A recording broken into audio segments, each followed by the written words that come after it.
रास्ते से हट गया, लेकिन दूसरा वाला अभी भी दर बदर फिर रहा है। वो यू चैन और बुयान से रिवेंज लेना चाहता है। हम बात कर रहे हैं भोजन की, जो कि बुयान का सौतेला भाई है। शातिर हसीना भी मौके की तलाश में है। ये हर हाल में यू चैन को पाना चाहती है, उसके लिए ये कुछ भी करने को तैयार है। भोजन इसे कॉल करके बोलता है कि क्यों ना हम साथ मिलके काम करें। वाली ने इसकी ऑफर एक्सेप्ट कर ली।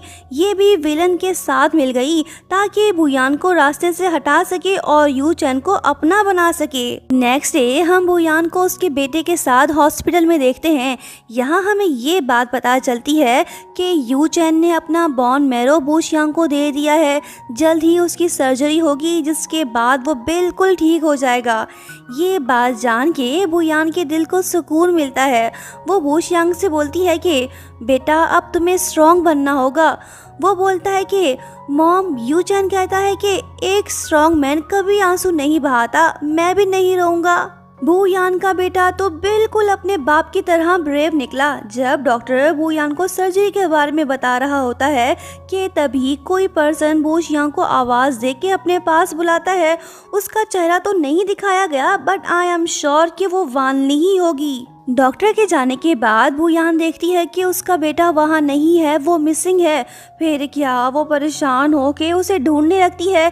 तभी ये वानली से टकरा जाती है। अब ये यहाँ पे क्या कर रही थी, अंदाज़ा लगाना मुश्किल नहीं है। हमारा शक सही था, ज़रूर इसने ही बुशयांग को किडनैप करवाया होगा। जब बुयान इसे अपने बेटे के बारे में पूछती है तो वानली बताती है कि वो उस तरफ गया है। इसने जानबूझ के बुयान को वहां भेजा ताकि भोजन के लोग इसे भी किडनैप कर सकें। जिस बात का डर था वही हुआ। भोजन और वानली ने मिलके बुयान और उसके बेटे को किडनैप कर लिया। इन दोनों की जान अब खतरे में है। अपने बेटे को इस हाल में देख माँ तो तड़प उठी। एक तो इसका बेटा बीमार, ऊपर से बेरहम भोजन ने इसे बांध रखा है।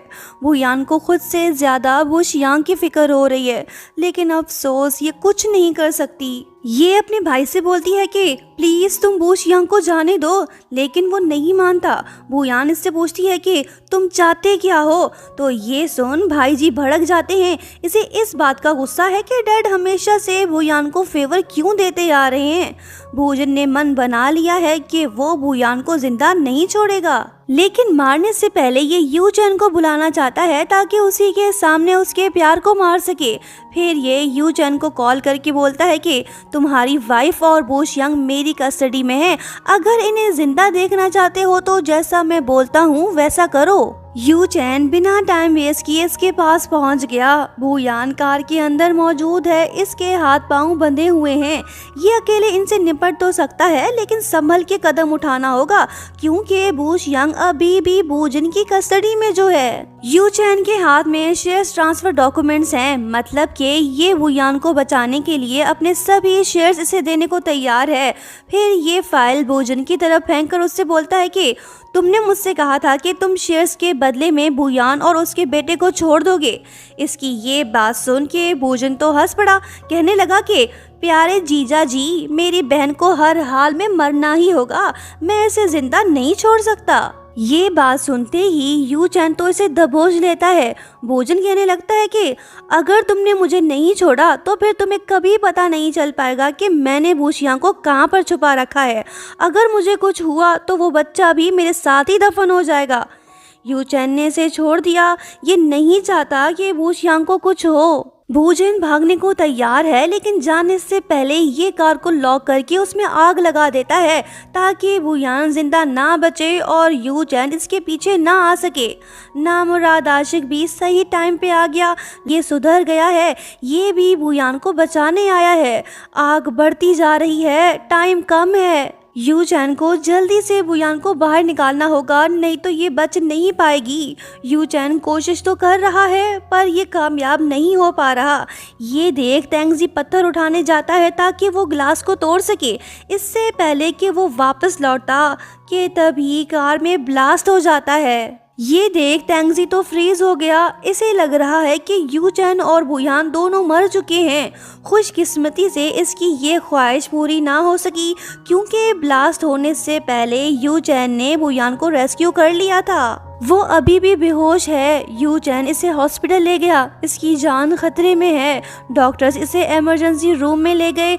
यहाँ हमें ये बात पता चलती है कि यू चैन के लोगों ने बू शियांग को भी बचा लिया है, वो भी हॉस्पिटल में एडमिट है। बू यान का ऑपरेशन जारी है, अगर उससे कुछ हुआ तो यू चैन भी जी नहीं पाएगा। नामुराद आशिक को भी अपनी एक्स गर्लफ्रेंड की फिक्र होने लगी। तभी एक नर्स आके इन दोनों से पूछने लगती है कि तुम में से कौन बू शियांग की फैमिली में से है। दोनों बोलते हैं कि मैं हूँ। नर्स इन्हें बताने लगती है कि बू शियांग को टाइप ए ब्लड की ज़रूरत है, तुम में से किसका ये ब्लड ग्रुप है। थैंकफुली दोनों का ब्लड ग्रुप भी ए पॉजिटिव है। ये दोनों ही उसे ब्लड देने को तैयार हो गए। नर्स इन्हें बताने लगती है कि बच्चे का फादर खून नहीं दे सकता, अगर उसने दिया तो बच्चे को रिएक्शन होगा, उसकी जान भी जा सकती है। यू चैन बोलता है कि मैं उसका लीगल फादर हूँ, मैं ही उसे ब्लड दूंगा। ये बात सुन के तेंगजी घबरा जाता है, क्योंकि इसे पता है कि यू चैन ही बू शियांग का फादर है। जाने से पहले यू चैन तेंगजी से बोलता है कि तुम बू यान का ख्याल रखना। जब ये जा रहा होता है तो तभी तेंगजी चिल्ला के बोलने लगता है कि रुको, तुम ब्लड नहीं दे सकते। शुक्र है कि इसे एहसास तो हुआ। ये भागते हुए जाके यू चैन को पकड़ लेता है ताकि उसे रोक सके, लेकिन यू चैन तो इसके कहने से नहीं रुकने वाला और ना ही इसे पता है कि बू शियांग इसका बेटा है। जब ये आगे बढ़ने लगता है तो तभी तेंगजी नर्स से बोलने लगता है कि ये उसका रियल फादर है, ये ब्लड नहीं दे सकता, अगर इसने दिया तो बच्चा मर जाएगा। बस ये सुनने की देर थी कि यू चैन वहीं पे फ्रीज हो गया। बिलाखिर इसे पता चल ही गया कि दोनों बच्चे इसी के हैं। शातिर हसीना वानी भी आ गई। ये काफी पछता रही है। यू चैन तो इसकी शक्ल तक देखना नहीं चाहता, क्योंकि इसी की वजह से तो ये सब हुआ। बू यान का ऑपरेशन कामयाबी से हो गया, उसकी हालत अब खतरे से बाहर है। यू चैन इसके साथ है। वानी डिसाइड करती है कि वो खुद को पुलिस के हवाले कर देगी ताकि बूजन को सजा दिलवा सके। चलो अच्छा है, तेंगजी की तरह इसने कुछ तो अच्छा काम किया। बू यान अब तक होश में नहीं आ पाई। यू चैन इसके पास बैठा हुआ है। अब जाके इसे एहसास हुआ कि बू यान ने कितना कुछ सहा होगा। इसने अकेले ही बच्चों को प्रोटेक्ट किया। यू चैन तो इमोशनल हो गया।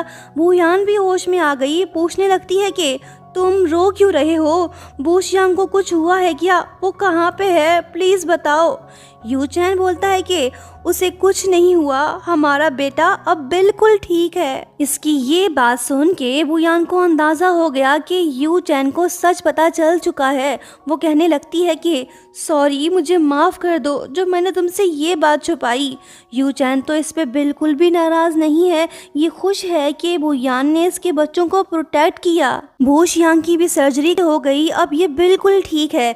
यू चैन इससे पूछने लगता है कि अगर तुम्हारे डैड इस ट्रांसफॉर्मर की तरह स्ट्रॉन्ग हो और वो आपकी मम्मा को भी प्रोटेक्ट करे तो क्या तुम उसे एक्सेप्ट करोगे? वो बोलता है कि हाँ यू चैन, मैं इस बारे में ज़रूर सोचूंगा। अगर वो मेरी मॉम को प्रोटेक्ट करेगा तो फिर चलेगा। यू चैन ने इससे ये बात इसलिए पूछी ताकि ये जान सके कि बच्चे इसे एज अ डैड एक्सेप्ट करेंगे या फिर नहीं। बू यान के डैड भी कोमा से बाहर आ गए। अब ये बिल्कुल ठीक हो गए हैं। सबसे पहले ये यू चैन की मॉम के पास जाते हैं ताकि उनसे माफ़ी मांग सकें। ये उनके घर के बाहर खड़े हैं। बू यान भी इनके साथ है। मिस्टर होंग इमोशनल होकर लाउडली बोलने लगते हैं कि 20 साल पहले जो कुछ भी हुआ वो सिर्फ एक मिसअंडरस्टैंडिंग थी। मिस्टर चैन ने मेरी बहुत ज़्यादा हेल्प की थी और हमारी दोस्ती बहुत गहरी थी, पर एक दिन जब मुझे किसी ने मारने की कोशिश की तब मिस्टर चैन ने मेरी जान बचाई और अपनी जान दे दी। यू चैन की माँ जो घर के अंदर बैठी होती है, ये सब सुन के वो भी रोने लग जाती है। बू यान के डैड कहते हैं कि मैंने मिस्टर चैन की फैमिली को प्रोटेक्ट करने का प्रॉमिस किया था, लेकिन अफसोस मैं वो प्रॉमिस नहीं निभा पाया। यू चैन मॉम से बोलता है कि मॉम, बू यान के डैड माफ़ी मांगने आए हैं। अगर आप उसे माफ़ नहीं करना चाहती तो कोई बात नहीं, मैं बू यान से बोलता हूँ कि उन्हें वापस ले जाएं। मॉम काफ़ी इमोशनल है। ये बाहर आने से डर रही है। ये बू यान का सामना नहीं कर सकती क्योंकि इन्होंने उसके साथ बहुत बुरा सलूक जो किया था। बच्चे आके बोलने लगते हैं कि दादी दरवाज़ा खोलें, बाहर आएं। मॉम बाहर आती हैं और बच्चों को गले से लगा लेती हैं और यू चैन से बोलती है कि बेटा मिस्टर होंग को अंदर ले आओ, हम डिनर साथ में करेंगे। मतलब कि इन्होंने मिस्टर होंग को माफ़ कर दिया। ये देख बुयान और उसके डैड के दिल को सुकून मिलता है। नेक्स्ट सीन में हम देखते हैं कि यू चैन ऑफिस में काफ़ी बिजी है। बुयान बाहर खड़ी इसका वेट कर रही है। ये उसके लिए काफ़ी फिक्रमंद है क्योंकि यू चैन जल्द ही वर्ल्ड बॉक्सिंग चैंपियन कांग से मैच जो खेलने वाला है। वो यान इससे बोलती है कि तुम्हें उसके साथ फाइट नहीं करना चाहिए, वो बॉक्सर काफ़ी खतरनाक है, तुम्हें कुछ हो गया तो। यू चैन इससे बोलता है कि क्या तुम्हें अपने प्यार पे भरोसा नहीं? परेशान मत हो, ये सब मैं अपने बच्चों के लिए कर रहा हूँ। नेक्स्ट सीन में हम देखते हैं कि बॉक्सिंग मैच स्टार्ट हो गया है। पहले कुछ राउंड्स में तो यू चैन अच्छा परफॉर्म नहीं करता, लेकिन बाद में ये कमबैक करके बॉक्सर कांग को आसानी से हरा देता है। फाइनली 6 साल बाद यू चैन बॉक्सिंग चैंपियन बन गया। बुयान तो इमोशनल हो गई। यू चैन जीत इसके नाम करता है और उसे सबके सामने प्रपोज भी करता है। बुयान ने इसे हाँ बोल दिया। दोनों काफी खुश तो हैं, लेकिन अभी देखना ये है कि क्या बच्चे लोग इसे एक्सेप्ट करने को तैयार हैं या नहीं। बूशियांग और बूशिन भी आ गए। यू चैन इनसे पूछने लगता है कि बेटा तुमने कहा था कि तुम्हारे डैड को ट्रांसफॉर्मर की तरह स्ट्रांग होना चाहिए। क्या तुम दोनों मुझे एक मौका दे सकते हो ताकि मैं तुम्हें और तुम्हारी मॉम को प्रोटेक्ट कर सकूं? क्या तुम दोनों मुझे माफ कर सकते हो? इतने साल तक मैं तुम लोगों के साथ जो नहीं था। दोनों बच्चे तो इससे दूर चले गए। लगता है कि ये इसे अपना डैड एक्सेप्ट नहीं कर रहे। ये देख यू चैन तो दुखी हो गया। बुयान इमोशनल होकर बच्चों से बोलने लगती है कि बेटा यू चैन ही तुम दोनों के रियल डैड हैं, इनके पास जाओ। बच्चे यू चैन को हग कर लेते हैं। फाइनली इनकी फैमिली कंप्लीट हो गई। अब बस आखिरी काम बाकी रह गया है, इनकी शादी। मैरिज सेरेमनी स्टार्ट हो गई, विलेज वाले भी जमा हो गए। बुयान यू चैन को गुड न्यूज़ बताने लगती है कि वो प्रेग्नेंट है, मतलब कि तीसरा बच्चा कमिंग सून। और इसी के साथ ये अमेजिंग स्टोरी यहीं पे एंड होती है। दोस्तों आपको ये कहानी कैसी लगी कमेंट करके ज़रूर बताना। लाइक शेयर सब्सक्राइब और हाँ प्यारा सा कमेंट करते हुए जाना। Thank you so much for watching. Bye bye.